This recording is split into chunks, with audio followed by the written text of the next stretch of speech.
అరే పెక్కో మన బీచ్ దగ్గర పెయింట్మే ఆ అమ్మి మీద ఫీలింగ్స్ చాలా అయిపోతాను నాకు ಮತ್ತೆ నీకు అట్లా ఫీలింగ్స్ ఆగురుదే నోబి ఒకసారి ఫిక్స్ అయినాడంటే అవనవ్వ అస్సలు తగ్గేదే లే.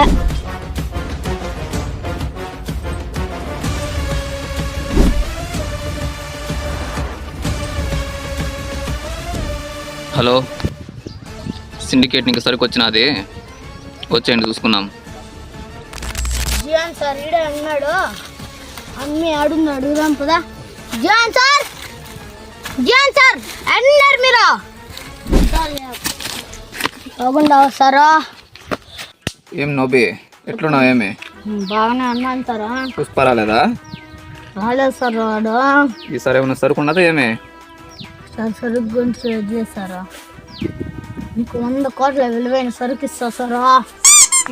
మన వచ్చిందే ఆ అమ్మి నాకు కావాలి. ఏం మాట్లాడుతున్నావురా? కొలిసే సిల్లగట్లు సిల్లంత లేవు నీకు, గర్ల్ ఫ్రెండ్ కావాలరా నీకు?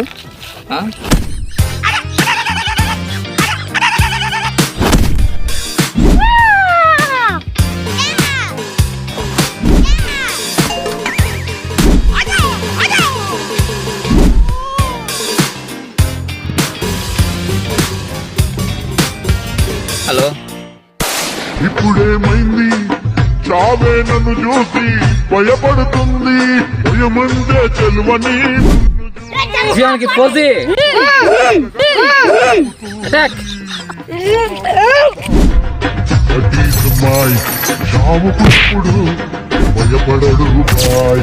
ఒంటరిగా వచ్చినా ఒంటరిగా పోతున్నా 10 నాళ్ళు. చావుకు ఎప్పుడు భయపడడు బాయ్. ఒంటరిగా వచ్చినా ఒంటరిగా పోతున్నా 10 నాళ్ళు. చావుకు ఎప్పుడు భయపడడు బాయ్. ఒంటరిగా వచ్చినా ఒంటరిగా పోతున్నా 10 నాళ్ళు. నాకు గన్నిస్తారా? ఎందుకు కాల్ చేసి అన్నమని జైలుకి వెళ్ళిపోతా. నాకు గన్నిస్తారా?